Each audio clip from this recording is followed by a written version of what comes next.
दोस्तों, जब भी कोई इंसान किसी भी प्रॉपर्टी को संपत्ति को खरीदता है, चाहे वो दुकान हो, मकान हो, कमर्शियल भूमि हो, रहवासी भूमि हो या किसी भी तरह की कोई भी प्रॉपर्टी। तो दोस्तों, जब भी हम किसी प्रॉपर्टी को सेल करें या उसको बेचना चाहें तो हमें कुछ ऐसी बातों का ध्यान रखने की ज़रूरत होगी, और अगर इन बातों का हमने ध्यान नहीं रखा तो हमें जेल जाना पड़ सकता है। ऐसा हो सकता है कि हम कानूनी पचड़ों में फंस जाएं और हमें मुश्किल आ जाए और हमें जेल हवा खानी पड़े। तो इन सब चीज़ों से बचने के लिए हमें कुछ सावधानियों की ज़रूरत है, और आज के इस वीडियो में मैं आपको वही सावधानियां बताऊंगा जिससे आप किसी भी प्रॉपर्टी को बेचते वक्त अगर उन सावधानियों को बरतेंगे तो आपको जेल जाना नहीं पड़े। दोस्तों, इस वीडियो में मैं उन बातों का जिक्र करूंगा जिन बातों का उल्लंघन करने से प्रॉपर्टी बेचते वक्त उन बातों को नहीं मानने से हमें जेल की हवा खानी पड़ सकती है या हमें जेल जाना पड़ सकता है। तो दोस्तों, इस वीडियो में आगे मैं आपको ये बताने वाला हूं कि किसी भी प्रॉपर्टी को जब हम सेल करना चाहें, बेचना चाहें, तो हमें क्या क्या सावधानियां बरतनी चाहिए और उन सावधानियों को बरतने से हम किस प्रकार से कानूनी पचड़े में फंसने से बच सकते हैं, जेल जाने से भी बच सकते हैं। वीडियो को आगे शुरू करने से पहले दोस्तों, मेरा आपसे निवेदन है कि हमारे इस channel star real estate and builders को सब्सक्राइब जरूर करें, बेल आइकन जरूर दबाएं, और वीडियो पूरा देखने के बाद अगर आपको पसंद आता है तो फिर एक लाइक जरूर करें। दोस्तों, मैक्सिमम लोगों को ये भान है कि प्रॉपर्टी में बेचने वाले को तो कुछ भी नहीं करना पड़ता, ज़्यादा से ज़्यादा रिस्पॉन्सिबिलिटी तो खरीदने वाले की होती है। ये एक भ्रांति है। बेचने वाले की भी उतनी ही जिम्मेदारी होती है जितनी की प्रॉपर्टी को खरीदने वाले की होती है। लेकिन प्रॉपर्टी में सेल करते वक्त कुछ बातें ऐसी है जिनका ध्यान प्रॉपर्टी को बेचने वाले को भी रखना जरूरी है। तो दोस्तों, आपको जब भी प्रॉपर्टी का आप एग्रीमेंट करते हैं तो आपको इस चीज का ध्यान रखना है, प्रॉपर्टी बेचते वक्त गवाहों के जो साइन होते हैं वो दोनों गवाह दोनों पार्टियों के होने चाहिए, दोनों पार्टियों के विश्वस्त होने चाहिए। ऐसा न हो कि सिर्फ खरीदने वाले के जानकारों ने आपके गवाही के तौर पर साइन कर दिए। बेचने वाले की तरफ से एक उसका विश्वस्त साथी भी होना चाहिए जो कि गवाही में सिग्नेचर कर सके और फ्यूचर में होने वाले किसी भी विवाद में वो आपका साथ दे सके। इसमें होता यह है कि अगर अननोन आदमी ने गवाही में सिग्नेचर किए हैं और फ्यूचर में कोई विवाद की स्थिति बन गई है, कोर्ट कचहरी में जाने की कंडीशन बन गई है, तो ऐसी कंडीशन में गवाह अगर आपका नहीं होगा तो वो आपके फेवर की बात नहीं करेगा और ऐसे में आपका नुकसान है। कानूनी पचड़ों में आपको हार का सामना करना पड़ सकता है और आपको कुछ भी परिणाम भुगतना पड़ सकता है। इसके बाद दोस्तों, नेक्स्ट पॉइंट जो आता है उसकी जो बात करें तो वो पॉइंट ये है कि जब भी आप किसी प्रॉपर्टी को बेचने के लिए सेल एग्रीमेंट करने की स्थिति में आए तो आपको सेल एग्रीमेंट साफ मन से, तसल्ली से, अच्छे तरीके से एक एक पॉइंट को बारीकी से पूरा पढ़ के उसके बाद ही उस पर साइन करने चाहिए। ऐसा ना हो कि आप सेल एग्रीमेंट को बिना पढ़े उसमें कुछ भी लिखा गया है और उस पर साइन कर दें और अगर कोई विवाद की स्थिति बन जाए तो फिर आपको मुश्किलें आ सकती है। तो आपको ये ध्यान रखना पड़ेगा कि सेल एग्रीमेंट को बारीकी से, साफ मन से, तसल्ली से पढ़ने के बाद ही उस पर सिग्नेचर करने चाहिए। अब दोस्तों,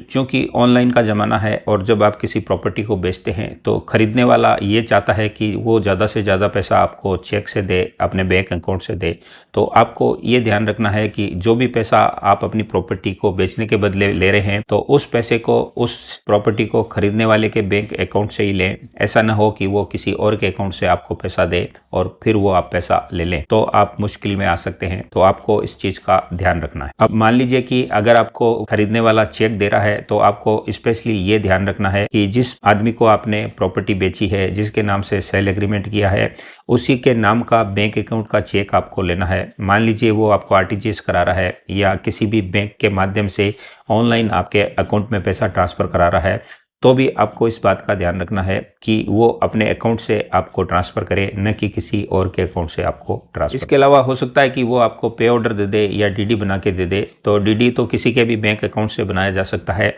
लेकिन आपको इसमें यह ध्यान रखना है कि फला व्यक्ति, जिस व्यक्ति को आपने प्रॉपर्टी बेची है, जिसके नाम से एग्रीमेंट करवाया है या जिसके नाम से रजिस्ट्री होनी है, वही आपको पेमेंट दे। इस बात का आपको पूरा ध्यान। इसके अलावा कई लोग ऐसे होते हैं जो कि बैंक के किसी भी माध्यम से, मान लीजिए कि IMPS से या आरटीजीएस से या NEFT से आपके बैंक में पैसा ट्रांसफर करते हैं, तो आपको ये ध्यान रखना है कि जिस व्यक्ति को आपने प्रॉपर्टी बेची है, जिसके नाम से सेल एग्रीमेंट करवाया है, उसी के अकाउंट से आपको वो ट्रांसफर आनी चाहिए। ऐसा ना हो कि वो अपने पत्नी के खाते से आपको ट्रांसफर कर दे या अपने बच्चे के अकाउंट से ट्रांसफर कर दे या भी किसी भी अपने सगे संबंधी के अकाउंट से आपको पैसा ट्रांसफर कर दे। तो ये गलती आपको बिल्कुल नहीं करनी है। दोस्तों, एक पॉइंट इसमें यह भी आता है कि मान लीजिए कोई प्रॉपर्टी आप सेल कर रहे हैं और उस प्रॉपर्टी में आप जॉइंट पार्टनर हैं, यानी कि दो नाम से वो रजिस्ट्री है। मान लीजिए कि उस प्रॉपर्टी में आपकी पत्नी का नाम जुड़ा हुआ है, आपके भाई का नाम जुड़ा हुआ है या आपके बच्चे का नाम जुड़ा है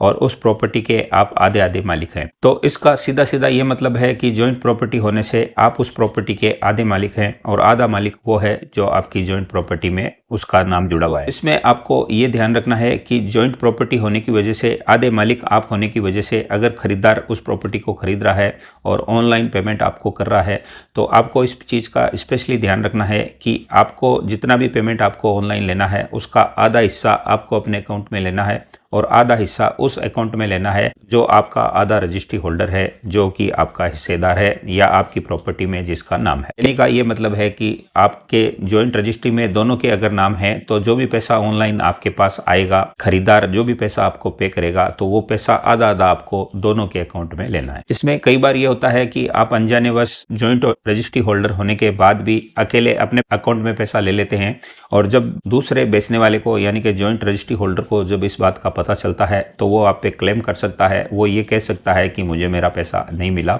और ऐसी स्थिति में आपका बेचान खटाई में पड़ सकता है, आपको कानूनी पचड़े में डाल सकता है और आपको पुलिस थाने के चक्कर काटने पड़ सकते हैं। और यहाँ तक कि आपने जो प्रॉपर्टी का बेचान किया है वो भी खटाई में पड़ सकता है, आपकी रजिस्ट्री कैंसिल हो सकती है। अब दोस्तों, कई बार इसके विपरीत होता है कि आपके सिंगल नाम से कोई रजिस्ट्री है और उस प्रॉपर्टी को आप अकेले बेचान करता है, अकेले बेच रहे हैं, लेकिन खरीदार दो होते हैं, यानी कि दो व्यक्ति मिलकर उस प्रॉपर्टी को खरीद रहे होते हैं। तो जब भी आप कोई सेल एग्रीमेंट बनाते हैं, बेचान इकरारनामा बनाते हैं, तो उन दोनों के नाम से संयुक्त रूप से बेचान इकरारनामा बना देते हैं। इस स्थिति में कई बार ये होता है कि जो प्रॉपर्टी को खरीदने वाले हैं उसमें से मान लीजिए एक पढ़ा लिखा है और एक व्यक्ति कम पढ़ा लिखा होता है। तो जो पढ़ा लिखा होता है वो तो आप जो भी सेल एग्रीमेंट करते हैं उसमें जो पढ़ा लिखा है वो तो सिग्नेचर कर देता है, लेकिन जो कम पढ़ा लिखा है वो अपना थंब इंप्रेशन लगाएगा, यानी कि अंगूठे का निशान लगाएगा। और फ्यूचर में जब आपकी रजिस्ट्री कराने की बारी आती है उस वक्त जिसका जो कि कम पढ़ा लिखा है, मान लीजिए उसका विचार बदल जाए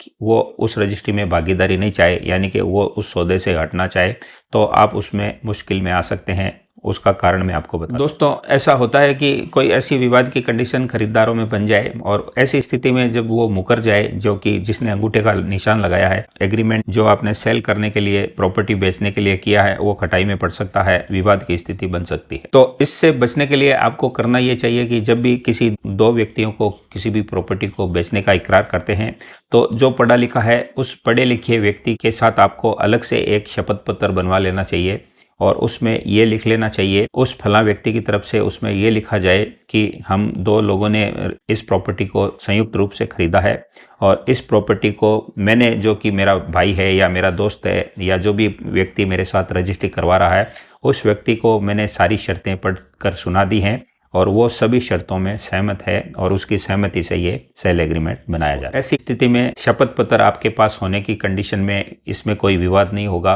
और जो कम पढ़ा लिखा व्यक्ति है वो किसी भी विवाद की स्थिति में उस सौदे से मुकर नहीं पाएगा और आप किसी भी झंझट में पड़ने से बच जाएंगे। इस तरह का एक शपथ पत्र बेचने वाले को खरीदने वाले से करवाकर अपने पास रख लेना चाहिए और आने वाली किसी भी संभावित मुसीबत से इससे बचा जा सकता है। दोस्तों, ये वीडियो मैं अपने 22 वर्षों के रियल एस्टेट में अपने अनुभव के आधार पर आपको बता रहा हूं। आपको किसी भी प्रॉपर्टी को बेचते वक्त क्या क्या संभावित सावधानियां रखनी चाहिए जिससे किसी भी विवाद होने की स्थिति में अपना पक्ष मजबूती से रखा जा सके और किसी भी कानूनी पचड़े से बचा जा सके। इसके बाद दोस्तों जो पॉइंट आता है वो ये आता है कि मान लीजिए किसी भी को अपनी प्रॉपर्टी बेचने का इकरार किया, अपना सौदा फाइनल कर दिया, आपने सेल एग्रीमेंट भी कर दिया और जैसे जैसे आपकी डील आगे बढ़ती है, जैसे जैसे रजिस्ट्री करवाने का समय आता है, तो प्रॉपर्टी खरीदने वाले की तरफ से आपसे ओरिजिनल डॉक्यूमेंट्स की डिमांड की जाती है कि ओरिजिनल डॉक्यूमेंट्स आप हमें दे दो, फलां व्यक्ति को या फलां लॉयर को हमें ओरिजिनल डॉक्यूमेंट्स वेरिफिकेशन करवाना है, उनको चेक करवाना है। ऐसी कंडीशन में जो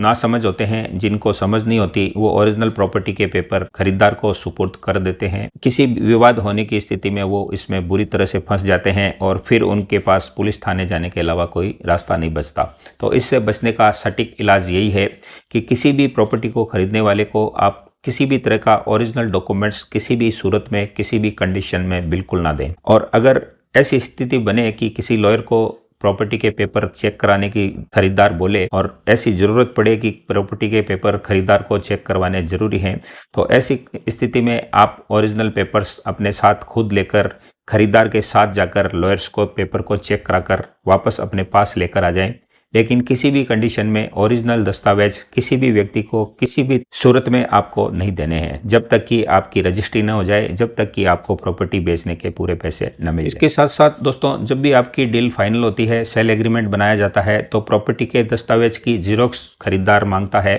और ज़्यादातर लोग देते भी हैं। लेकिन आपको एक सावधानी रखनी है कि प्रॉपर्टी के सारे दस्तावेजों में आपको एक स्पेशल नोट लगा कर देना है कि फलां प्रॉपर्टी के पेपर इसलिए दिए जा रहे हैं, जेरोक्स कॉपी दी जा रही है और फलां पर्पज से दी जा रही है, उसमें स्पेशली आपको ये नोट लगा कर देना चाहिए। इसके साथ साथ इसमें एक पॉइंट मैं और जोड़ना चाह रहा हूँ दोस्तों, और वो ये है कि हम कई बार जब प्रॉपर्टी बेचते हैं तो हमें तमाम तरह के दस्तावेजों की फ़ोटोकॉपी देने की ज़रूरत पड़ती है। खरीदार या डीड राइटर या लॉयर हमसे बार बार किसी भी हमारे ज़रूरी दस्तावेजों की कॉपी मांगता है। वो आपसे आधार की कॉपी मांग सकता है, पैन कार्ड की कॉपी मांग सकता है, या तमाम ज़रूरी प्रॉपर्टी के चैनल डॉक्यूमेंट्स की आपसे कॉपी मांग सकता है। तो आपको किसी भी सूरत में प्रॉपर्टी के ओरिजिनल पेपर्स की फ़ोटो खींचकर किसी को भी नहीं देनी है, या आपके आईडी की, आधार की, पैन कार्ड की फ़ोटो खींचकर आपको नहीं देनी है, बल्कि आपको उसकी फ़ोटोकॉपी करवाकर उसमें स्पेशल नोट लगाकर फिर उसको आपको वो देनी है। इस चीज़ का आपको इसमें स्पेशली ध्यान रखना चाहिए। और साथ ही साथ उसमें आपको ये भी अंकित कर देना चाहिए कि फलां फ़ोटोकॉपी फलां व्यक्ति को आपने किस पर्पज़ से दी है और उस फोटोकॉपी का वो किस चीज़ के लिए उपयोग करेगा। ये सारी चीज़ें उसमें नोट करके आपको फिर उसमें आपको जेरोक्स देनी चाहिए। साथ ही साथ इसमें दोस्तों एक पॉइंट और मैं ऐड करना चाहूँगा, और वो पॉइंट ये है कि आप कभी भी किसी भी फोटोकॉपी की दुकान पे, इस पॉइंट से थोड़ा सा हट के पॉइंट है लेकिन इसी से मिलता जुलता पॉइंट है और आपके फ़ायदे का पॉइंट है, तो मैं आपको ये बताने जा रहा हूँ। वो पॉइंट ये है कि आप किसी भी दस्तावेज़ को, मान लीजिए आपका पैन कार्ड है, आपका आईडी, आधार कार्ड है, आपके प्रॉपर्टी के पेपर्स की कॉपी है, तो आप किसी भी फ़ोटोकॉपी की दुकान पे जाते हैं और वहाँ पर उसकी जेरोक्स करवाते हैं, और किसी भी तकनीकी कारण से फ़ोटोकॉपी करने वाले की गलती से आपकी फ़ोटोकॉपी दुरुस्त नहीं आती, सही तरीके से नहीं आती, तो वो उस पेपर्स को निकाल कर फिर नया पेपर आपको कॉपी निकाल कर दे देता है।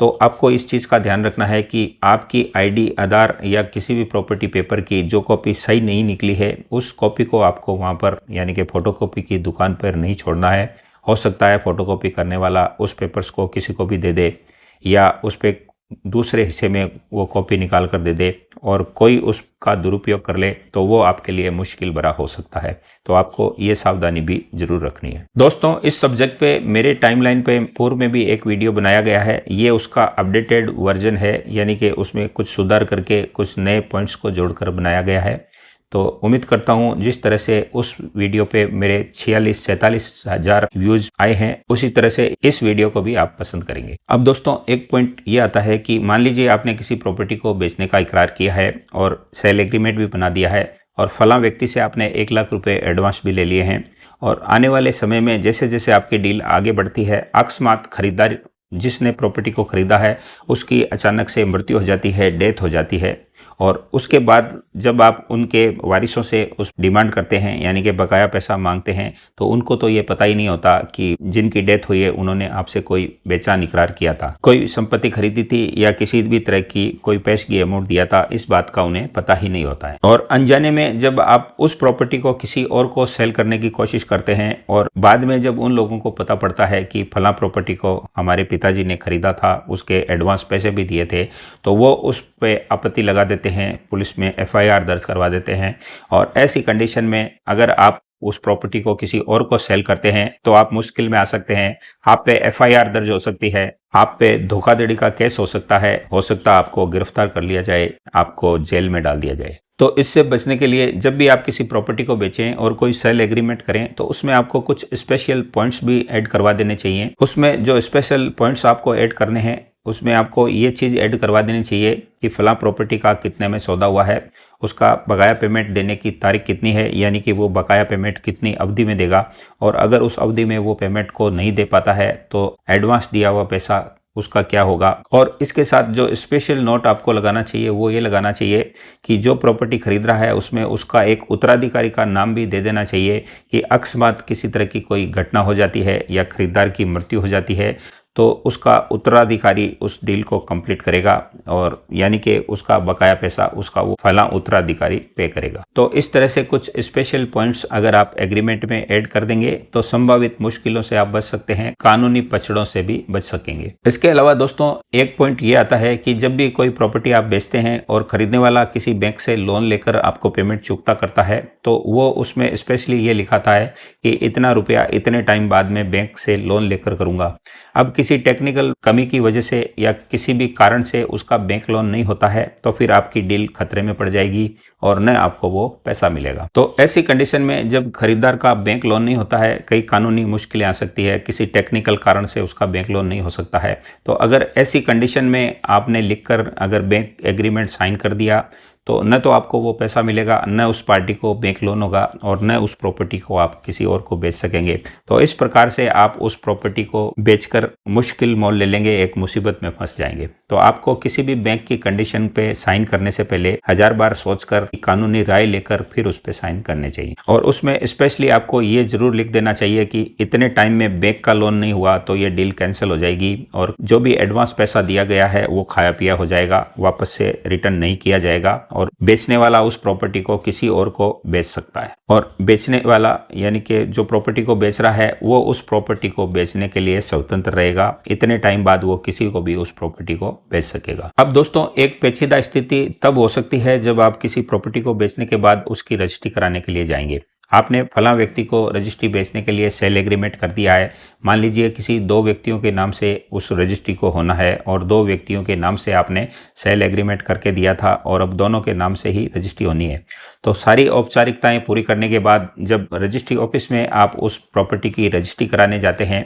तो वहाँ पर आप पाते हैं कि एक व्यक्ति जिसको आपने एग्रीमेंट किया था वो तो मौजूद है, लेकिन दूसरा व्यक्ति वहां पर मौजूद नहीं है। लेकिन जो दूसरा व्यक्ति है उसकी जगह कोई तीसरा व्यक्ति आया है और वो दूसरे व्यक्ति की पावर ऑफ अटॉर्नी बनाकर लेकर आया है और उस पावर ऑफ अटॉर्नी की बेस पर वो अपने नाम से उस प्रॉपर्टी में जुड़ना चाहता है। तो आपको यहाँ सावधानी ये रखनी चाहिए कि जिन 2 लोगों को आपने प्रॉपर्टी को बेचा था, जिन 2 लोगों के नाम से आपने सेल एग्रीमेंट रजिस्टर्ड करवाया था यानी कि सेल एग्रीमेंट करवाया था, तो उन दोनों लोगों से आपको ये तस्दीक कर लेनी चाहिए कि जो तीसरा व्यक्ति आया है क्या उन दोनों की उसमें सहमति है, क्या उन्होंने उसके फेवर में पावर ऑफ अटॉर्नी को निष्पादित किया है, क्या वो उनकी सहमति से आया है। ये तमाम बातें आपको जानकारी में ले लेनी चाहिए। और आपको ये लगता है कि सब काम सही तरीके से हो रहा है तो आप उस रजिस्ट्री को कराएं, अन्यथा आप उसको मना कर सकते हैं और जो पावर ऑफ अटॉर्नी से रजिस्ट्री करा रहा है उसको आप बिल्कुल ना बोल सकते हैं। और आप ये कह सकते हैं कि मैं तीसरे व्यक्ति के नाम से रजिस्ट्री नहीं कराऊंगा, मैंने जिन 2 लोगों के नाम से सेल एग्रीमेंट किया था मैं उन्हीं के नाम से रजिस्ट्री। दोस्तों एक मुश्किल तब आती है जब आप किसी भी प्रॉपर्टी को सेल एग्रीमेंट करने के बाद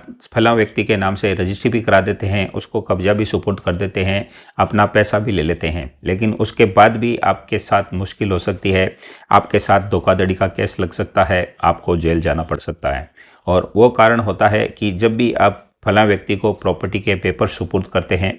तो सुपुर्द करने के बाद वो व्यक्ति बिना किसी को चेक कराए उन पेपर्स को ले जाकर अपने लॉकर में रख लेता है, अपने घर के संदूक में या सूटकेस में रख लेता है और ध्यान नहीं देता। और जब उस प्रॉपर्टी को वो आगे बेचने की कोशिश करता है और किसी गलती की वजह से या किसी कारण की वजह से उन पेपर्स में से कोई पेपर मिस हो जाता है और वो जब उस प्रॉपर्टी के पेपर्स को बेचने के लिए थर्ड पार्टी के पास जाता है तो वो पेपर्स पूरे नहीं होते, तो उस कंडीशन में वो ब्लेम उस व्यक्ति पे लगाता है जिस व्यक्ति से उसने प्रॉपर्टी खरीदी थी और वो उसको ये बोलता है कि आपने प्रॉपर्टी के पेपर मुझे पूरे नहीं दिए, इसमें फला पेपर कम था और वो पेपर आपने छुपा लिया था, मैंने तो ध्यान ही नहीं दिया और मैंने तो फाइल को ले जाकर घर रख लिया था। तो इस समस्या से बचने का सबसे आसान तरीका है कि जब भी किसी प्रॉपर्टी की आप रजिस्ट्री कराएं, उसको कब्जा सुपुर्द करें और उसकी पेपर्स की फाइल उसको सुपुर्द करें, तो खरीदने वाले से आप एक एफिडेविट बनवा लें या एक लिस्ट ऑफ डॉक्यूमेंट्स बनवा लें और उसकी तरफ से उस पर सिग्नेचर कराकर उसको अपने पास रख लें और उसमें उन तमाम दस्तावेजों की एक सूची बना लें कि फला फला डॉक्यूमेंट्स आपने उस पार्टी को सुपुर्द किए हैं और सारे पेपर्स उसने हासिल कर लिए हैं और अब किसी भी पेपर्स को उसको लेना शेष नहीं है, बकाया नहीं है। इससे होगा ये कि वो भविष्य में किसी भी पेपर्स के लिए आपसे क्लेम नहीं कर सकेगा, किसी भी पेपर को आपसे डिमांड नहीं कर पाएगा और किसी भी झूठे केस में आपको वो नहीं फंसा पाएगा। दोस्तों मेरे 22 साल के रियल एस्टेट के कैरियर में मेरे साथ भी ऐसा 1-2 बार हो चुका है जब फला व्यक्ति को हमने प्रॉपर्टी बेचकर उसके पेपर उनको सुपुर्द कर दिए और उन्होंने वो पेपर ले जाकर रख दिए और किसी कारणवश जब वो कहीं फ़ोटोकॉपी की दुकान पर उन पेपर्स की फ़ोटोकॉपी करवाने गए तो फ़ोटोकॉपी करने वाले की गलती से 1-2 पेपर वहाँ पर मिस हो गए और वो बाकी के पेपर्स ले जाकर उन्होंने घर पे रख दिए। और जब प्रॉपर्टी को वो सेल करने गए तो वो पेपर्स मिस रहे, यानी कि उस फाइल में वो पेपर उनको नहीं मिले। फोटोकॉपी की दुकान पर अनजाने में गलती की वजह से वो गुम गए। तो उन्होंने हमसे आकर हमको ब्लेम किया कि आपने जब प्रॉपर्टी हमको बेची थी 4 साल 5 साल पहले आपने हमें प्रॉपर्टी दी थी, तब आपने हमें पेपर अधूरे दिए थे। अब ये क्या लॉजिक हुआ? तो ऐसा आपके साथ ना हो इसलिए आपको एक लिस्ट ऑफ डॉक्यूमेंट उससे साइन करवाकर या एक शपथ पत्र एफिडेविट लेकर जरूर रख लेना चाहिए। अब दोस्तों एक पॉइंट और बच जाता है और वो पॉइंट ये है कि आपने फलां व्यक्ति के नाम से सेल एग्रीमेंट करवाने के बाद उसके नाम से रजिस्ट्री करवा दी, अपना पैसा ले लिया, उसको उसका कब्जा सुपुर्द कर दिया और आप फ्री हो गए। लेकिन रजिस्ट्री होने के बाद जिसने प्रॉपर्टी को खरीदा है उस खरीदार से अपने लिए एक सेल डीड की कॉपी जरूर मांग लेनी चाहिए। वो कॉपी आपके पास इस बात का सबूत होगा कि फला प्रॉपर्टी को आपने सेल किया है और जो पैसा प्राप्त किया है वो इस प्रॉपर्टी को बेचने की वजह से आपको प्राप्त हुआ है और फ्यूचर में आप किसी इनकम टैक्स या किसी भी ऐसे विवाद से बच सकते हैं और उस प्रॉपर्टी को आप अपने इनकम टैक्स रिटर्न में भी शो कर सकते हैं और आपके बैंक अकाउंट में जो पैसा आया है वो भी इस बात का सबूत रहेगा कि फला प्रॉपर्टी को बेचने से वो पैसा आपको मिला था। अब दोस्तों एक बोनस पॉइंट मैं आपको देता हूं, बोनस टिप्स आपको मैं देता हूं कि किसी भी प्रॉपर्टी को आपने बेच दिया, खरीदार के नाम से आपने उसकी रजिस्ट्री करा दी, उसको पेपर सुपुर्द कर दिए और आपने पैसा भी ले लिया और आप फ्री हो चुके हैं। उसके बाद का जो पॉइंट आता है वो ये आता है कि ज़्यादातर खरीदार प्रॉपर्टी को खरीदने के बाद उस फाइल को ले जाकर अपने लॉकर में रख देते हैं, अपने घर में रख देते हैं और वो ये काम नहीं करते जो कि उनको करना आज के दौर में इम्पोर्टेंट है। हर निकाय ने इस काम को इम्पोर्टेंट कर दिया है और वो काम है अपना नाम ट्रांसफ़र करवाना। जो प्रॉपर्टी उन्होंने खरीदी है उस प्रॉपर्टी को खरीदने के बाद ज़्यादातर लोगों को यही पता है कि हमने रजिस्ट्री करा ली और अब हम फला प्रॉपर्टी के मालिक हो गए। लेकिन दोस्तों किसी भी रजिस्ट्री को करवाने के बाद जो रजिस्ट्री आपने करवाई है वो किसी भी प्रॉपर्टी को खरीदने का लास्ट डॉक्यूमेंट नहीं है, यानी कि किसी भी प्रॉपर्टी को परचेज करने के बाद रजिस्ट्री होना लास्ट डॉक्यूमेंट नहीं है। उसके बाद संबंधित निकाय में जिस भी निकाय की वो प्रॉपर्टी है, मान लीजिए जेडीए की है, एग्रीकल्चर भूमि है, कोई प्लॉट है या किसी भी सोसाइटी का कोई मकान है या राजस्थान हाउसिंग बोर्ड या किसी भी हाउसिंग बोर्ड का कोई मकान है, तो उस प्रॉपर्टी की रजिस्ट्री को ले जाकर उस संबंधित निकाय में आपको अपना नाम ट्रांसफ़र जरूर करवा लेना चाहिए। जिसने प्रॉपर्टी को बेचा है उसको खरीदार को जरूर बता देनी चाहिए कि फला प्रॉपर्टी का आप नाम ट्रांसफ़र जरूर करवाएं। दोस्तों किसी भी प्रॉपर्टी को जब आप खरीद लेते हैं तो रजिस्ट्री होने के बाद ये एक नोटिस है कि फला प्रॉपर्टी बिक चुकी है और व्यक्ति के नाम से वो रजिस्टर्ड हो चुकी है, लेकिन संबंधित निकाय में नाम उसी का चढ़ा रहता है जिसने प्रॉपर्टी को बेचा है और जब तक आप उसका नाम ट्रांसफ़र नहीं करवाएंगे फला व्यक्ति जिसने प्रॉपर्टी को बेचा है उस निकाय में उसी का नाम बोलता रहेगा। तो उसका नाम हटाकर अपने नाम को ट्रांसफ़र करवाने का नाम म्यूटेशन या नाम ट्रांसफ़र जिसको बोला जाता है, तो प्रॉपर्टी को खरीदने के बाद ये काम आप जरूर करवाएं। तो दोस्तों किसी भी प्रॉपर्टी को बेचने से लेकर खरीदने तक दोनों पक्षकारों के अधिकार जो होते हैं या जो सावधानियां होती है जिनको करने से किसी भी कानूनी पचड़े में फंसने से बचने के लिए क्या क्या हमें सावधानियां रखनी चाहिए, ये सारी बातें हमने इस वीडियो में जानी। साथ ही जो प्रॉपर्टी को बेचता है उसके कानूनी अधिकार क्या हैं, उसको क्या क्या सावधानियां रखनी चाहिए, क्या क्या ऐसी चीजें करनी चाहिए जिससे उसको किसी भी कानूनी मुश्किल में पड़ने से बचा जा सके और मुश्किल में आने के बाद पुलिस थाने से बचा जा सके। तो ये तमाम सावधानियां अगर आप ध्यान में रखेंगे तो आप इन मुश्किलों से बच पाएंगे और अपनी प्रॉपर्टी को बेचने के बाद किसी भी झंझट से बचे रहेंगे। तो उम्मीद करता हूं दोस्तों ये वीडियो आपको पसंद आई होगी। वीडियो पसंद आई है तो इसको झट से एक लाइक कर दीजिए, हमारे चैनल को सब्सक्राइब कर दीजिए और साथ ही साथ बेल आइकन जरूर दबाइए। तो फिर आपसे मिलते हैं नए वीडियो के साथ, तब तक के लिए नमस्कार, जय हिंद, जय भारत।